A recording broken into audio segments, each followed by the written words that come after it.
Aliens Phalanx is the new book in the ever-growing series of extended universe alien stories, each bringing something new to the series and recruiting a talented and influential author to bring their take. Phalanx is no exception. It's written by Scott Sigler, pioneer of the serialized audiobook, New York Times bestselling author who brought us the Galactic Football League series, the Infected Trilogy, and is no stranger to the Alien series, having written the short story Dangerous Prey as part of the Aliens Bug Hunt anthology.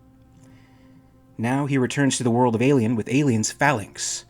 I've read it, it's fantastic, and I'm very pleased to say he's here with me today to answer my questions. Scott Sigler, thank you so much for being here. I'm glad to be here. Love your show. Thank you for having me on. It's a pleasure. And before we start, if anyone out there has any concerns, I'll let you know right off the bat. This will be a spoiler-free interview, so don't worry, I won't be giving away any crucial plot points. But this is a richly detailed story, lots to talk about, lots to explore, so who better to ask than the author himself, right? You got it. I appreciate you taking the time out to talk to me, Scott. So if I let something slip, if I start going into spoilers, please don't hesitate to tell me to knock it off. You got it. I'll do that. For Alien fans, a new novel is always something that we celebrate, always something that we keep an eye out for. I am sure the viewers of this channel, Alien Theory, would be curious to know how this process works and how these stories ultimately reach their audience. So, how exactly does something like Aliens Phalanx get started? Did you approach the powers that be with an idea, or did they approach you asking for your take on a story and it goes from there?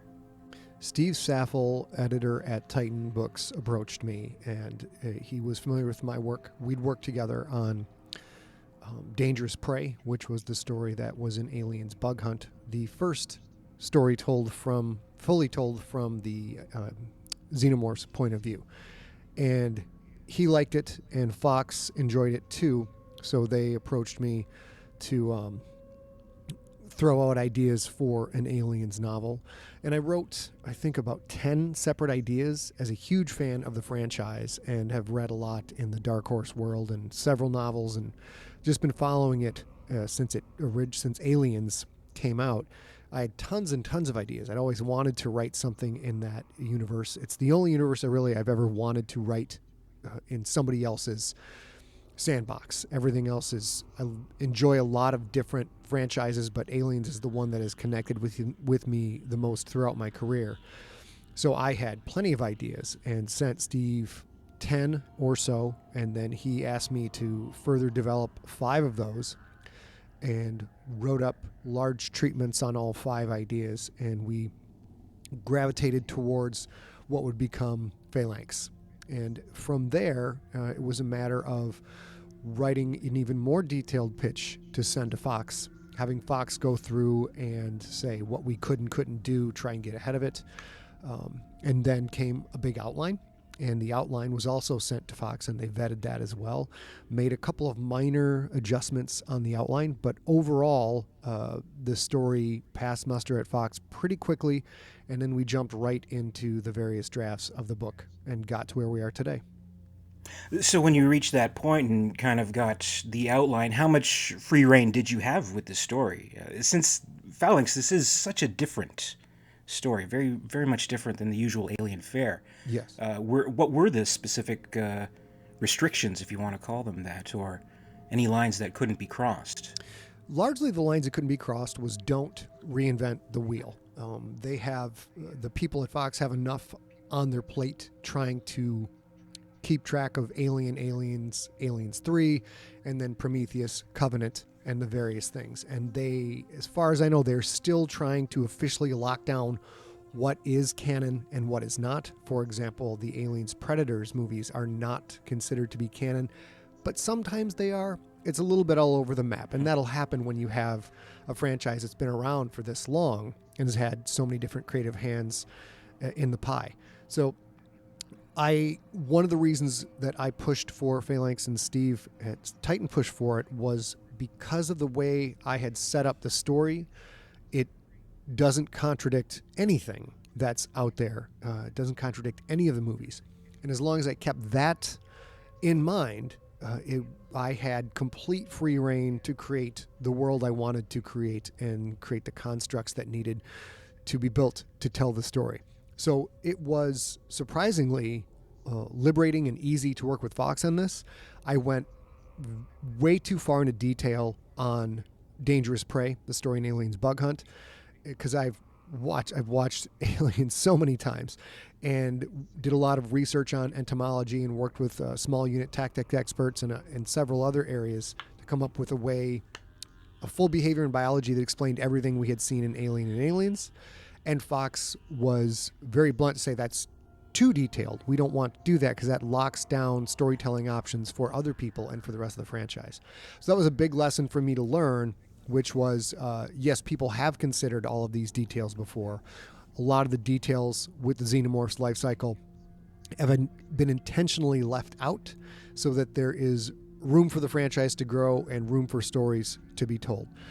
So as long as I paid attention to that and kept things as we have seen them in Alien and Aliens, I had free reign with the rest of the story, and it was a lot of fun to write. You mentioned that there were other possible stories that could have been approached, and finally landing on the story we see in Phalanx. Where did this desire to tell a story using the Alien, using the series, where did the desire to use it within a medieval fantasy setting come from? Well, this project is on hold, but I was approached to do a Predator story. And the Predator story wanted to explore different cultures, different eras, etc. And I settled on, my pitch was for a story set, I believe, pre-white man arrival in North America and working with Cherokee or Iroquois tribes, and trying to do some very cool stuff with the predators there. And that got me to thinking about more primitive times and what do you do against these apex predators when you don't have firearms and when you are limited in technology to pre-industrial levels. And it became a really fascinating concept for the xenomorphs and for an alien story when we already can barely manage them or barely contain them when we have spaceships and guns and pulse rifles and all the other things you can imagine. What would happen in a medieval time or a pre-industrial time, and how would they fare? And then from there, it was how do we find a way to balance the story and not make ridiculously superpowered people, in short. A lot of the early criticism for just the pitch and idea of Aliens Phalanx that came out online was people like, oh, right, knights on horseback against xenomorphs. I don't think so. And those critiques are absolutely correct. That's why there's no knights on horseback in Phalanx. It's not Western European feudalism. It's from a different era. It draws from Sumerian and Greek and Roman and even the Swiss pikemen and Scottish military tactics to create this culture on Atagina, which is the world in Aliens Phalanx, and setting up a construct by which we could tell a really compelling story and get to see people fighting against these impossibly powerful predators. Well, it's absolutely a completely different world, and it is sci-fi in a lot of ways, in ways that I probably won't get into. But in the Alien series, films, extended universe stories, we've seen, as you mentioned, the spaceships, the guns. There are certain trademarks to what we see, colonies, spaceships, space stations. Here in Phalanx, we are invited to a brand new world altogether. How does this world of Atagina differ from the other environments we have seen before? The biggest differentiator with Atagina and Aliens Phalanx is most Aliens stories, most xenomorph-related stories revolve around getting away from them or completely blowing them up with advanced weaponry. Primarily, your job is to either get to a spaceship and get away or use high-powered weapons to blow them up. So both of those things are not available in Phalanx. There is no getting away. You are on a planet without spaceflight capabilities, without even the knowledge of spaceflight, and the xenomorphs have bred out of control and are running wild and killing everything they can get their hands on.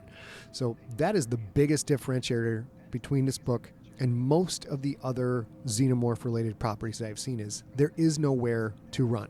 There is no ticking clock to get to the spaceship and get off the space station or get off the planet. There are no nuclear weapons to blow them up.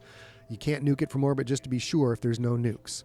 And in setting up a story in that context is where the real fun comes. And it's a fast read. It's set up as this would make an amazing movie. For example, it's high action. There's a lot of things going on, but it's also putting the typical Aliens fan in an environment they're not used to, which hopefully creates new kinds of suspense, new kinds of tension, and hopefully has them on the edge of their seats as the crutches they have come to rely on ways to deal with these creatures are now all gone. So what is going to happen from here? As a reader, I can absolutely attest to that. And there are such beautiful descriptions that, in the mind of the reader, you kind of really get a sense of how it would look with a lot of the environments and certain events that take place. One of the key events in the history of Atagena that I found most compelling is the Rising, which, if I'm correct, occurred in the year 252, several decades prior to the events of the novel's main story. What happened during the Rising, and how did it shape the world of Atagena as we know it going into Phalanx?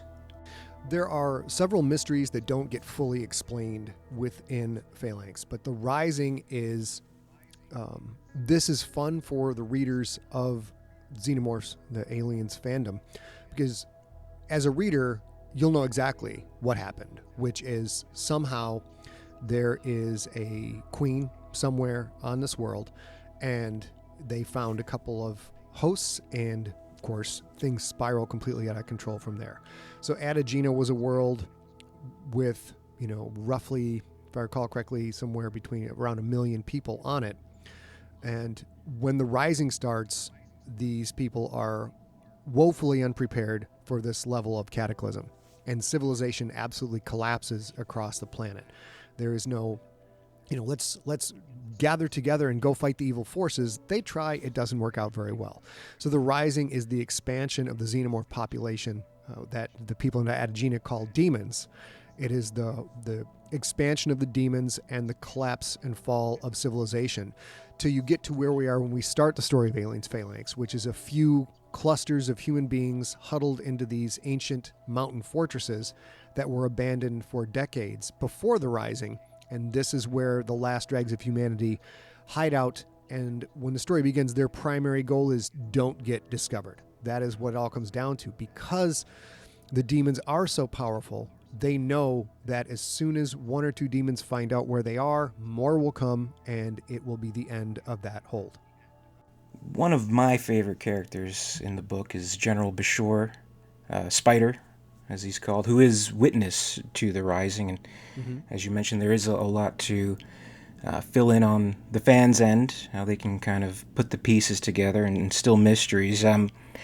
As an author creating this specific story in this specific world, were there details of this history of the Rising realized on your end that couldn't be worked into this story at that point in time? Is there more to the Rising? Would there ever be enough for a prequel, I guess is what I'm asking. A prequel could be a lot of fun from the perspective of establishing cool characters and doing fun things with them, but a prequel would be contingent on setting up a few plot structures where the end of the story isn't obvious by what we see in Aliens Phalanx.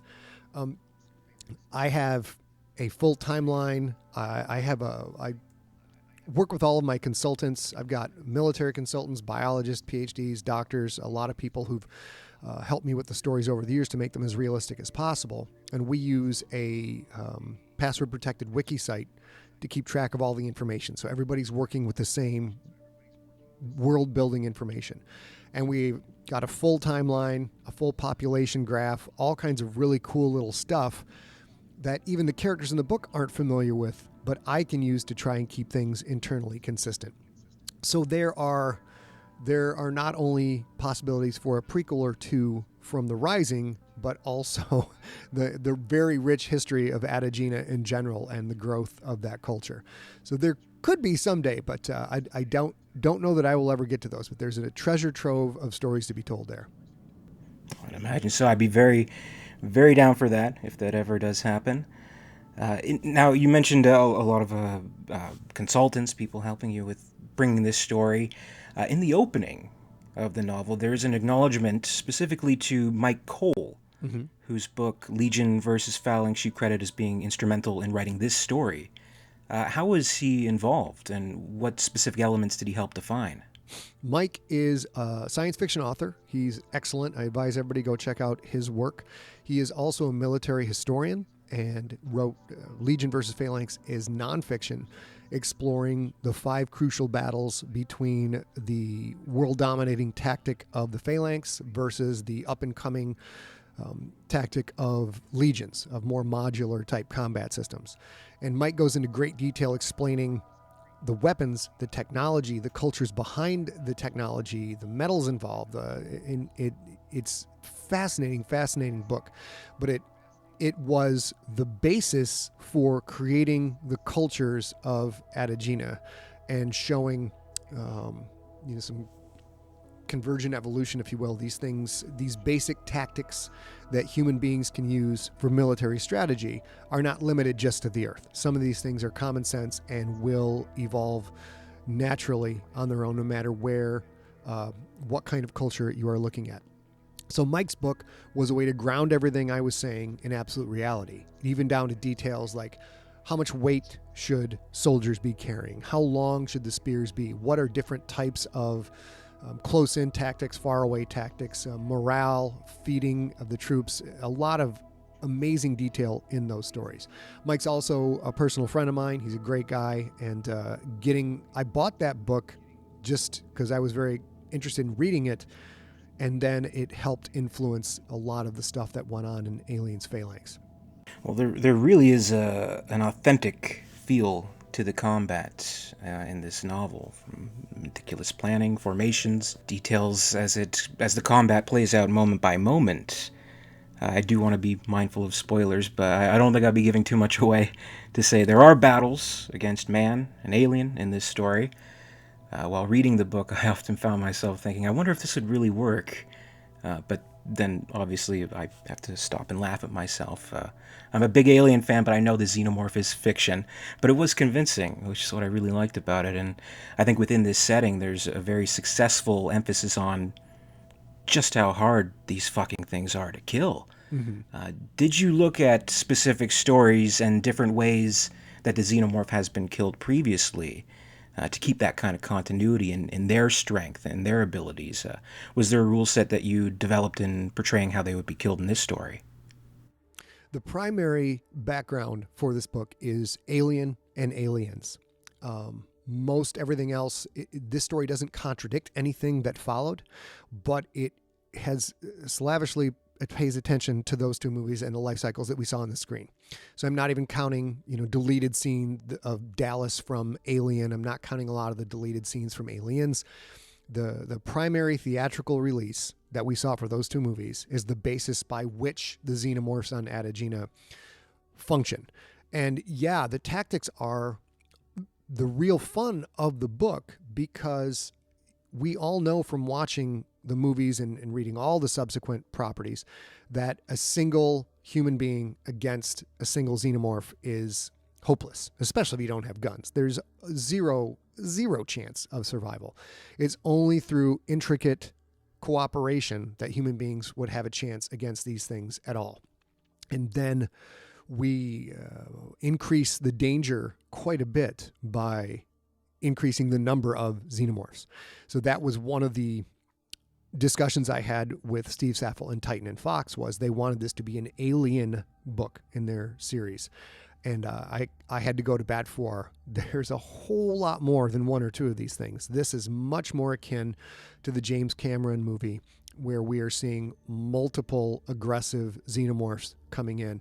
and then trying to work with tactics there. But paying very close attention and homage to those original 2 films as far as ways you can kill the xenomorphs and what happens when you do kill them and how they work as a pack in small unit tactics. Having written Dangerous Prey previously, this is obviously a very different take. In fact, these creatures, we don't know, the characters don't know, I should say, that these are xenomorphs. They perceive them to be demons. Did that change the way you describe them and their behavior in presenting them in this point of view? It gave me an opportunity to do the one thing that every author who writes in this world gets to do.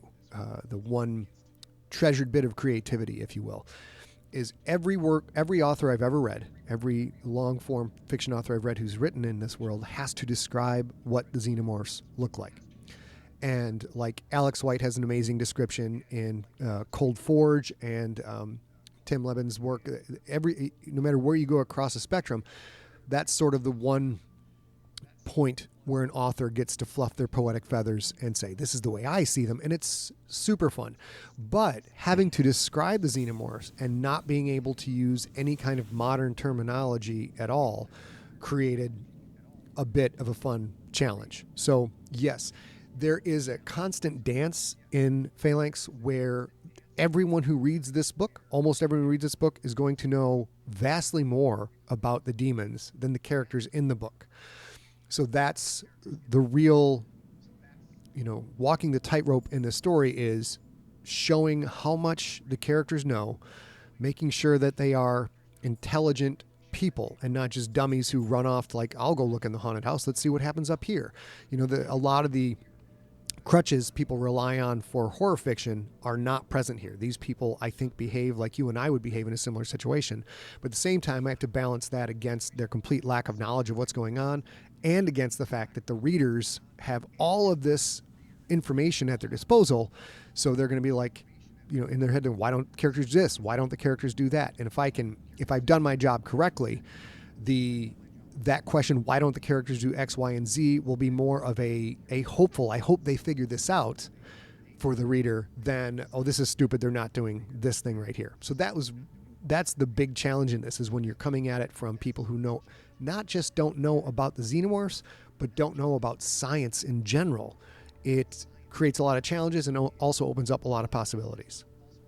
The main character of Aliens Phalanx is a runner, Aleksiak Cooper, or Leah for short, whose hatred for these demons steadily grows throughout the story, while at the same time she becomes disillusioned with the human side of the equation, questioning leadership, rules, and philosophies that she's lived with her entire life. She has to fight to be heard, has to deal with bureaucracy, short-sightedness on the part of her leaders.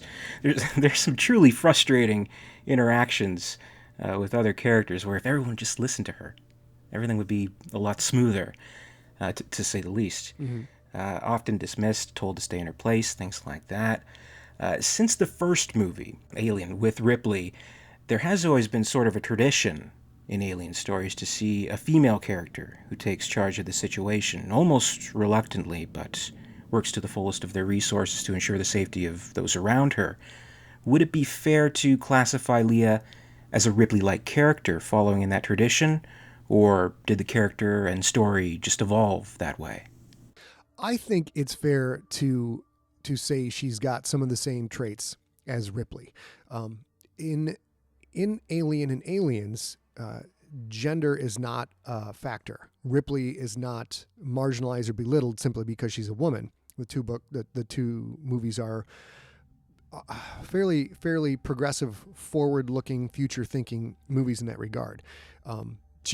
Ripley is dismissed on multiple fronts, but not because she's a woman, because she's just a low-level worker. She's a trucker, basically, and people don't pay enough attention to her in that regard.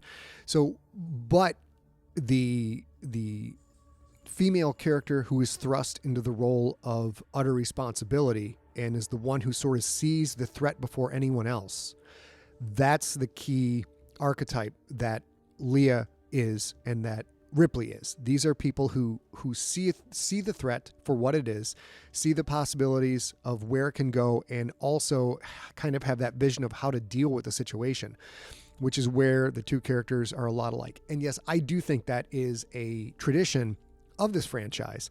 There have been male leads in various properties in this franchise. They were great, awesome, but there's something about the magic of a human female character who is diametrically opposed to the female queen, and something about the magic of that context in which there is no actual bad guy. The queen, the alien queen, is not evil. She's not bad. She is working toward the propagation of her species, and they are trying to survive. In all of the really good aliens books, movies, comics, etc., those are creatures that are trying to survive. They are not bad. They are just, their survival is diametrically opposed to human survival. So that was a conscious choice on my part. I wanted to continue to explore that and reinforce that great tradition. And the other part, the other key element of most of the great xenomorph stories is human greed. Human greed and the myopic view of human leadership is often what leads to utter disaster. And if the leaders weren't as greedy, and if they would listen to the people around them, almost every one of the plots of these movies would not have happened. But because human beings are fallible and leaders don't listen to the rank and file right now, and we do see the constant effects of human greed on every level of every culture we have on this planet, it feels very natural to watch that kind of, Jaws-esque structure where, geez, we should cancel summer vacation. We can't do that because we won't have any money if we do that. People go out of business. And greed and the WEYLAND-YUTANI Corporation driving it are a huge part of a lot of these stories. I would point out, though, this is one of the few xenomorph stories where there is no WEYLAND-YUTANI to consider. So that's something else that hopefully will entice people to pick it up and give it a read. There's a diverse group of supporting characters in this story as well.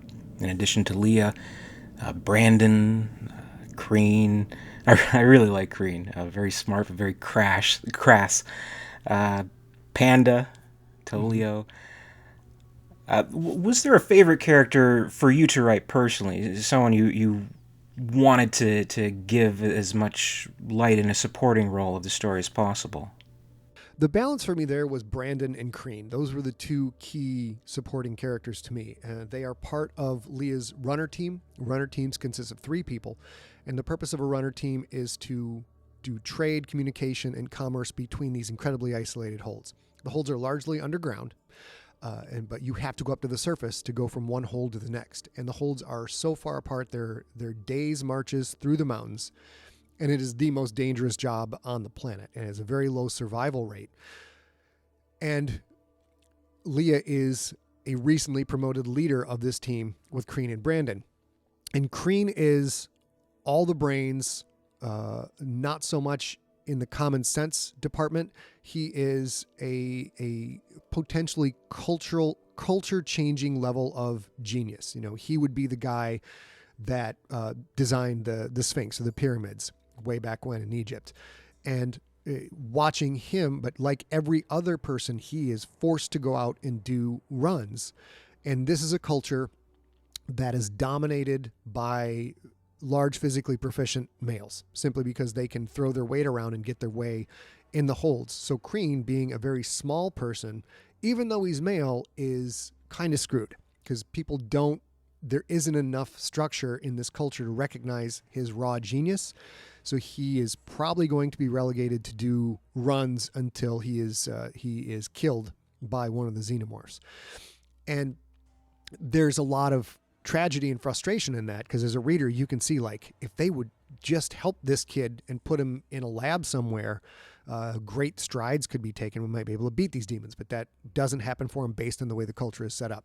So it's akin to if you have an incredibly bright young male or female in a culture that is drastically crushed by poverty and lack of opportunity, how that genius can wither on the vine and never really come to fruition due to lack of opportunities. You contrast that with Brandon, who is a huge, huge kid. He's, I think, 16 in the story, and already he's a runner way ahead of schedule because of his size. But like every other male in this culture, he has to do 5 runs in order to be able to retire from running and join the military of the culture. And he is absolutely pure of heart and has the best intentions for everybody, but he's judged all over the place because he is going to shirk a lot of the responsibility other people have because of his physical gifts and his ability as a fighter. And that creates jealousy and animosity for the people around him, even from Leah and from Crean, who are his closest friends. So why I like these two characters, on the one hand, you have the brilliant person with no social skills who, if things went a different way, he could be probably one of the greatest individuals of his culture, but he's not going to get those opportunities. Over to the other guy, where you have someone who easily could be the spoiled, rotten bully, who is not, but is getting judged as though he is simply because of his size and ability. And watching Leah manage these two young men and try and keep them alive and keep herself alive, to me, was the real meat of the story. In the world of Alien and dealing with these creatures, with pretty much every story, there is an inevitable body count that comes with it. Mm-hmm. In writing Phalanx, let's say at the earlier stages, did you have a good idea of who would live and who would die? And did that change at all during the writing? It changed a few times during the writing. I had set up various people knowing, all right, following the Stephen King school of writing, which is create characters that live and breathe that the reader really genuinely cares about, then throw them in the pressure cooker and see what happens. So there was some characters that I originally thought would not make it, who sort of fought for their own life within the confines of the story and became much more dynamic. There were also secondary characters I thought who would make it, who also clawed their way into life throughout the story, became much more dynamic, and then you can see the dramatic tension of, well, if this person doesn't make it, what's that going to do to change the arcs of the other characters? So I would say I was about 75% right with my initial outline, and then figuring out who would live and die, and then certain storytelling possibilities present themselves. And then there's also what I consider to be the hallmark of my work with the Infected Trilogy, the Galactic Football League series, Earth Core, its sequel Mount Fitzroy, Ancestor, which is a heavily aliens-influenced story, Nocturnal, which is that people become more real as you write it, and they follow realistic courses of action. And when they wind up in a situation where they're almost guaranteed to die, there is no magical teleport gate that opens up. There is no Deus Machina that conveniently saves them. So when even a character that you really, as an author, love and care about winds up in a situation that you hadn't expected, but you look at that situation like, yeah, there's no way they're going to get out of this without the reader being pissed off that I have invented some bit of magic that wasn't there before, then they have to go. So that's part of the compact I try and build with the reader, is as you're reading my work, there is not going to be some magical fail-safe way to get the character out of trouble. So when the character does get into significant trouble, you are hopefully on the edge of your seat because you know that their chances of making it out are pretty slim. Well, I mean, I have to admit, these characters really are compelling, and I did find myself very much caring for quite a bit of the characters, actually. I will not give anything away, but when a certain character meets a certain fate, I did actually, I had to put the book down. I felt a little sad. You kind of think about it. So I think that's a great testament to Good. How these characters are written, though. I mean, in addition to all the humans, all the aliens, we have unique plant life as well. The inbid flowers, common in Lameth, but rare elsewhere.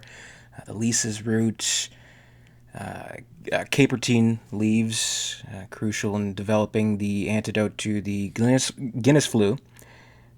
With the epidemic spreading. Mm-hmm. As I understand, you have scientific degrees. You're very in tune to the magic of our world, if I want to put it that way.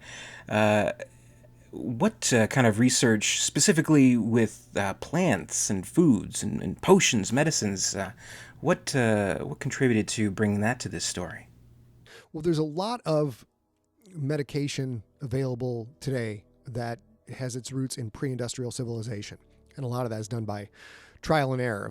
God knows how many people died way back when, taking the wrong thing at the wrong time or eating the wrong thing. And a lot of stumbling blindly till you find something like, oh, when I eat this, I don't hurt as much. And you wind up developing, anti-inflammatories and things of that nature.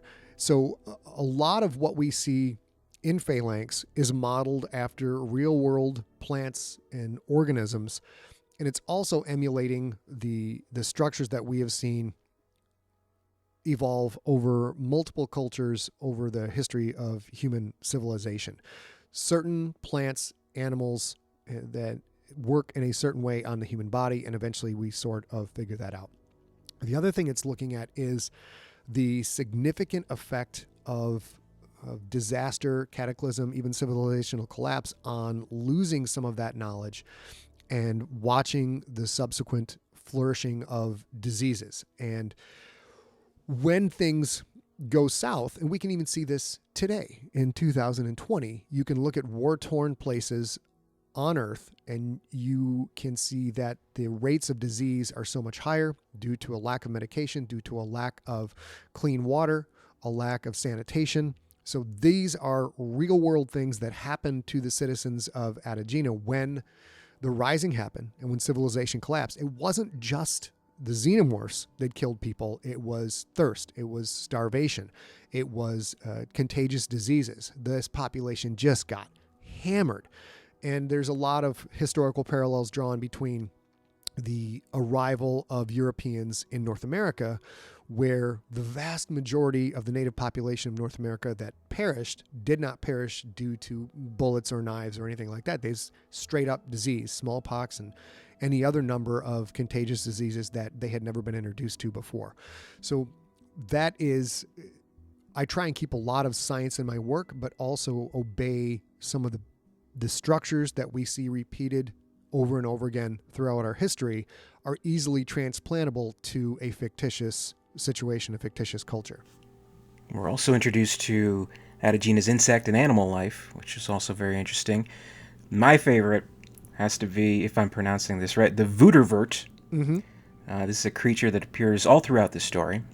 What exactly is a Voedervert, and what is the real-life inspiration, if any, behind that? I think a Voedervert's like an aardvark type character, type animal.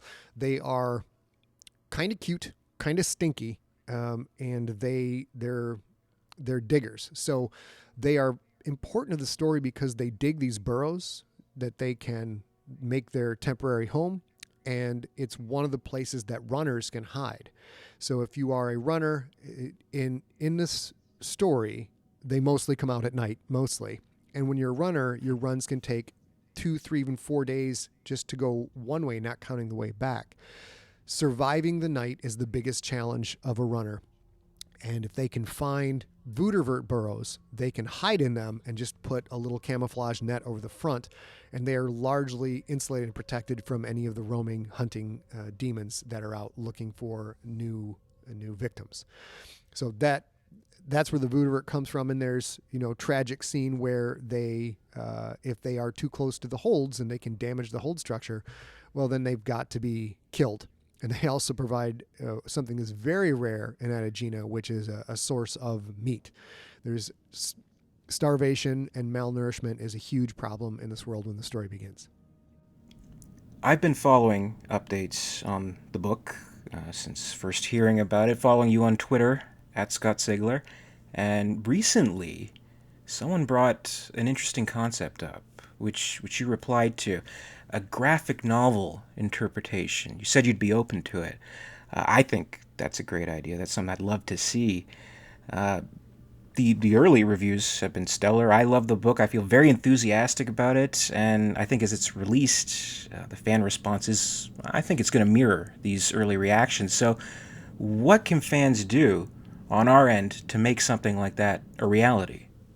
Well, right now, Dark Horse Comics has the license for the Aliens franchise from 20th Century Fox. I don't know if that will continue with the Disney relationship.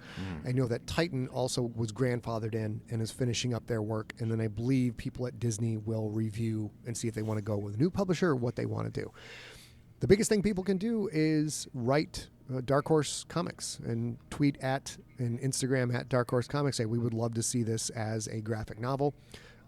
I would too. It would be awesome. I mean, the basic high-level pitch of 300 meets Aliens is close enough to the story that it paints a picture in people's heads right away. And that would be a really spectacular thing to see in graphic novel form. I'm also, hey man, if people want to start writing 20th Century Fox or getting it out there on blogs and everything, like, this would be a great movie to see. It would probably have nothing to do with me, but I would like to go see it. With so much controversy over the direction that the franchise is heading with Prometheus and with Covenant and with whatever comes next. And this is the kind of tight story that fits perfectly in with everything that's out there. Doesn't contradict the newer movies, doesn't contradict the older movies. And it would, it would be a fairly limited shoot movie-wise. So hopefully that's something that can get on their radar too. But you guys want to see the graphic novel? Start pinging at Dark Horse and see if they're interested in doing something with it. Come on, guys. Let's do this. At Dark Horse Comics. Well, you mentioned movie. I would agree that it would make a great movie. And I'm curious, in writing these characters, did you envision in your mind any specific actors who may be able to play the roles? I did not for this one envision any particular actors. That is a technique I use a lot for my fiction, is to create a casting board where I will find actors, actresses who I think sort of resemble what I'm going after. And largely that is just to convey their expression. But those are for my stories that have a lot more characters. Like my Alive trilogy, I had that all cast in my head and had their pictures up on the wall. This one, the characters came to life pretty early, and I didn't really need to rely on that. It's possibly because Aliens, the movie, is the single biggest influence on my creative career. I saw that in the theaters when it came out, was completely blown away, and James Cameron's storytelling style in that and in Terminator and other movies has become the bedrock of how I tell a story, which is what I call the overlapping tension arcs. So here's a problem, we see it go up, they solved it, it's coming back down, but before that tension resolves, another tension arc has started up before it. So it's less like a sine wave and more like 4 or 5 overlapping sine waves, so all these different arcs of tension. So you never really get a chance to relax. Even when a situation resolves itself, you're still tense as a reader or as a viewer because there's these other 3 things that are coming up simultaneously. That is because I'm so at home writing in the Aliens world, because that movie has shaped my creative career. It's probably why I didn't really need to think of any particular actors or actresses for these parts. The other part of that is, especially when you're dealing with younger characters, you can cast somebody in your head who's ideal for it, but by 10 years from now, when somebody at Fox like, this be a good movie, those people are now in their late 20s or early 30s, and they're not really applicable anymore. So most of these characters were solidified in my head. Oftentimes, accompanying a new book or comic will end up also getting an audible audio drama, which I love. I won't grill you on that, but that's something I'd love to see happen as well. In the meantime, though, there is the audiobook release. I think that's something really exciting. The actor Bronson Pinchot is the narrator of the audiobook release. I'm thrilled by that. I think he's great. And from what I understand, he came to you asking for some advice on the presentation of the audiobook. What kind of things did you discuss? He was awesome to work with. I wasn't there for the recording of the engineering. As soon as I found out that he was doing the audiobook, I reached out to the company doing the audiobook and said, here's my email, here's my number. If he has any questions, I am at his disposal 24/7. And he had tons and tons of questions. He really loved the character Crean. I haven't heard any of it yet, but I'm pretty excited to see what an audiobook narrator and actor of his caliber is going to do with these characters. Mm-hmm. He loved Crean. He loved the relationship between Crean and Brandon. He was a big fan of Alia. Most of his questions were simple. How do I pronounce this? This is how they told me to pronounce this. I don't think it's right. Can you tell me how to do this particular thing? And then the really cool questions came where he was digging into the characters themselves. And he would ask, well, how would Brandon feel if this thing happened? How would Crean react if this situation occurred? And it was fascinating and wonderful as a creator to work with somebody else as creative and into the characters as he was, because some of the questions he asked were things I hadn't considered. So I had to take a step back and go, let's think about how Brandon would react to this particular situation. Even though everything's spelled out in the book, Bronson was trying to analyze as much of the characters as he could. So when he said the lines that are in the book, it carried those feelings and that energy from that hypothetical situation and made everything feel more real. I'm very, very excited to listen to the book, and I believe it's going to be awesome. Oh, I think so too. And where we are right now, in an age of social media, instant gratification, one can send out a tweet, not even think about it. Lots of things get spoiled, unfortunately. You've gone to the measure of including a plea at the beginning of the book, requesting readers to be wary of giving certain things away. Mm-hmm. Not just in the book itself, but I've seen on social media posts as well. I'm biting my tongue to avoid them. I want others to experience it the same way with the same twists and turns. Having said that, I have seen in a post of yours you've used the hashtag best vomit scene ever. What can you tell us about the best vomit scene ever?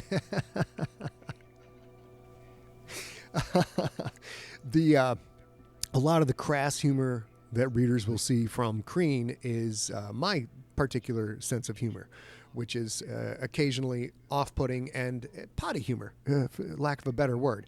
I am a grown man trapped in the mental brain of a 12-year-old who thinks all of those things are very, very funny. There is a vomit scene in Phalanx that this sounds ludicrous to say, but I will say it anyways. I am immensely proud of this vomit scene.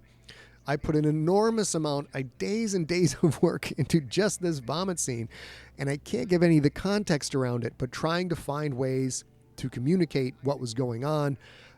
I think it is the best vomit scene since The Exorcist. It's not as good as the great vomit scene in Monty Python, but it's up there, and I hope people dig it.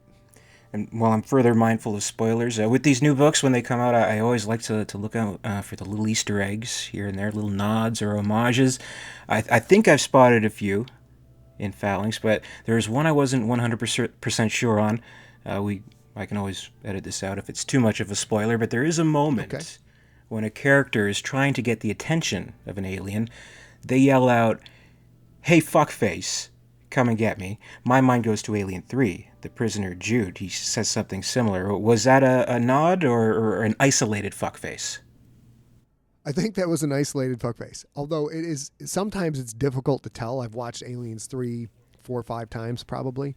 So some of that stuff can get lodged in the gray matter and it percolates up. But there are multiple Easter eggs for Alien and Aliens and possibly Aliens 3 throughout Phalanx, and those I will never reveal. That's up to the hardcore fans to see if they spot them. You mentioned Alien and Aliens being kind of the core of your inspiration. Having mentioned Alien 3, just curious, what is your opinion on Alien 3? There's some elements of Aliens 3 that I was not crazy about. Some plot structures in there that, as a viewer, when I saw it in the movie theater, there were several times I'm like, what the hell is happening? This isn't the structure that we are used to seeing. These things are not very well established. But I'm not even kidding. Aliens second movie it's the best movie ever made, any genre, bar none, in my opinion. So I hold it on this incredibly high pedestal. And then when you see Aliens 3 come out, and watching the struggles on screen of the story Fincher's trying to tell compared to what was originally, it looked like a very frustrating movie making experience for everybody involved. It was better than Aliens 4, I'll give it that. But that is one question that has popped up the most from the hardcore audience was, did the original concept and script of Aliens 3 influence Aliens Phalanx? And that is from a largely primitive pre-industrial culture perspective. It did not. I did not know a lot of the details of Aliens 3, the movie that didn't get made, until I started researching for Phalanx. And the research for Phalanx taught me so much more about the universe than I knew existed. Your show in particular was a great source, a great reference source for putting this book together. So Aliens 3, I don't think that it's a bad movie, but when it followed on the heels of a movie that I put up on such a pedestal, it was a frustrating experience to watch. That's absolutely fair enough. You mentioned, so am I correct? Alien wasn't your first exposure. It was Aliens, seeing in the theater. Is that correct? That is correct. I was too young to experience Alien other than to see the crazy, toys and the xenomorph burst into consciousness in our culture as one of the great monsters in the pantheon of creations. It instantly ranked up there with Frankenstein, the Mummy, Werewolf, etc. And wasn't as big of a horror fan at that time. And then I knew of it, but I went to see Aliens in the theater with my buddy Danny Baker, and it just blew us out of the water. And then, of course, after that, then I went back to watch Alien, the singular version, and loved that as well. But Aliens in the theater was my big introduction to the world. I especially love how pretty much every fan's story of seeing Alien or Aliens or any of the movies is, I was too young. I like that. It's Yes. the same with me. Yes. My first was Alien 3, actually. But, Okay. And how did introduction? How does I that think. rate for you then, since you saw that first? I have a sentimental affection for it. I can't hate the movie. I do. I like it. It's not everyone's cup of tea, but I think it's a good movie. Mm-hmm. But I love the series as a whole. I love the novels, especially the ones we've been getting in the past few years, and especially Aliens Phalanx. It's fresh and exciting and new, and I think it's something very special. I truly do. Thank you. And I do hope to see more of Scott Sigler in this world. Scott, I really have to thank you for joining me today, answering my questions. Is there anything else you'd like to say before we leave? I give away my stories as a free podcast. We put out an episode every Sunday, usually about 20 to 30 minutes. That is available. Go to iTunes, search for Scott Sigler, or go to scottsigler.com/subscribe. There's different options that you can subscribe to, Spotify, iHeartRadio, etc. ScottSigler.com is where I post some information on me, but most of it is on Instagram at Scott Sigler, Twitter at Scott Sigler, and we have a very vibrant fan base over at Facebook, facebook.com/Scott Sigler. People should check all that out, and there's free unabridged books available as serialized audiobooks. Get those at iTunes, search for them there, and I hope people go check out more of the work. I would say that obviously people watching this or listening to this are huge fans of the Aliens franchise. The two books of mine that they should go check out are Ancestor, which is pretty much an unabashed love letter to aliens, and then Earth Core, which is far more complex modern-day sci-fi novel that I think fans of the Aliens franchise would also dig a lot. And if I understand correctly, your most recently finished novel, Mount Fitzroy, that is a sequel to Earth Core, is that correct? It is. Earth Core is a pretty big book at about 180,000 words. Mount Fitzroy is 265,000 words. So it is basically a 1,000-page paperback book. I did not mean for it to be this large at all, but it's a big one, and there's reading those two as a 1-2 punch, I think is going to make a lot of readers or listeners very happy. The first audiobook, Earth Core, is read by Ray Porter, who is an incredible narrator, and he will be reading Mount Fitzroy as well. Hopefully that'll be out somewhere around the end of 2020. Well, if Aliens Phalanx is a door to being a fan of Scott Sigler, I'm very happy to walk through it, and I love the book, I really do. And again, I thank you for being here with me today. You want to do a stay frosty before we go? We do that together? Yeah, let's do it together. Okay. 3, 2, 1. Stay frosty. All right. Thank you, Scott. All right, brother. And I'd like to thank you for watching and or listening today. I hope you enjoyed it. This channel isn't known specifically for interviews, but I thought this was a great opportunity for something new and different, and obviously being able to speak to the author of the new book, to ask directly about the lore of the world, about its background, and all the inspirations behind it was a unique experience. Putting all this together was a lot of fun, and Scott was a really good sport and very accommodating in all of the aspects of arranging this interview and bringing it to you today. I'll have all the links on where to check out more from Scott Sigler below, and of course, make sure to check out Aliens Phalanx. If you're watching this on the date of upload, it's out tomorrow, February 25th. Both the book itself and the Bronson Pinchot narrated audiobook. If you're watching any other time, it's out right now, so give it a look. It's one of the greats, and I think it's really going to surprise a lot of people. I think it's going to spark a lot of the joy that comes with experiencing an alien story that uses all of the established elements and bringing something very different, but also consistent with the expectations of such a story. We went pretty in-depth today, but it's really just scratching the surface. There's a lot I just couldn't get into due to spoilers, but I will be exploring it more down the road. Once it's been out for a while, once the dust is cleared, there's a lot more I'd like to get into when it comes to Aliens Phalanx. I hope everyone goes out and reads it. I hope it's a success, because I really want to see that graphic novel, or movie, or maybe limited series, who knows. But to see the vomit scene realized in all its glory would truly be a sight to see. If you enjoyed this video, please make sure to give it a thumbs up, subscribe to stay up to date with all the latest from Alien Theory, and leave a comment below if you've read Aliens Phalanx. I'd love to know what you think.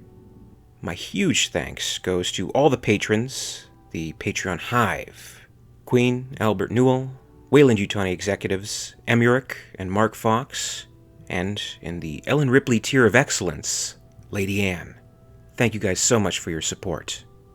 If you'd like to join the Hive and support the channel, check out my Patreon page for exclusive posts and contests. In the meantime, you can catch up with Alien Theory over social media.